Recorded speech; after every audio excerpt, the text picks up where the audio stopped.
বাংলাদেশের জনপ্রিয় চিত্রনায়িকা অপু বিশ্বাস আজ দেশের চলচ্চিত্র অঙ্গনে এক উজ্জ্বল নাম।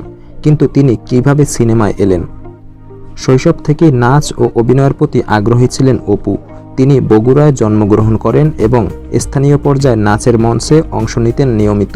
সেই সময় থেকেই তার প্রতিভা নজরে আসে। পরবর্তীতে তিনি চলচ্চিত্রের জন্য অডিশন দেন এবং কিংবদন্তি নির্মাতা আমজাদ হোসেনের হাত ধরে চলচ্চিত্রে প্রবেশের সুযোগ পান। তবে বড় পর্দায় নায়িকা হিসেবে আত্মপ্রকাশ করেন 2006 সালে শাকিব খানের বিপরীতে চলচ্চিত্র কাল সকালে, যা মুক্তি না পেলেও পরবর্তীতে অন্যান্য ছবিতে সাফল্য পান।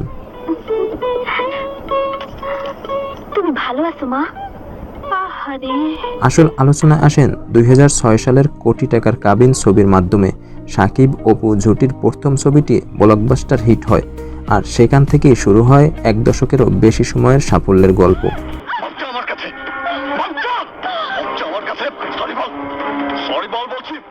বর্তমানে অপু বিশ্বাস শুধু নায়িকা নন, তিনি প্রযোজকও বটে এবং অভিনয় জীবনের পাশাপাশি বিভিন্ন সামাজিক কর্মকাণ্ডেও যুক্ত আছেন। বলা যায় ছোট শহরের মঞ্চ থেকে শুরু করে ঢাকাই সিনেমার শীর্ষ তারকায় রূপান্তর অপু বিশ্বাসের যাত্রা বাংলাদেশের চলচ্চিত্র ইতিহাসে অনন্য এক অধ্যায়। প্রিয় দর্শক, এরকম আরও সংবাদ বিনোদন আপডেট পেতে এক্ষুনি আমাদের চ্যানেলটি সাবস্ক্রাইব করে রাখুন।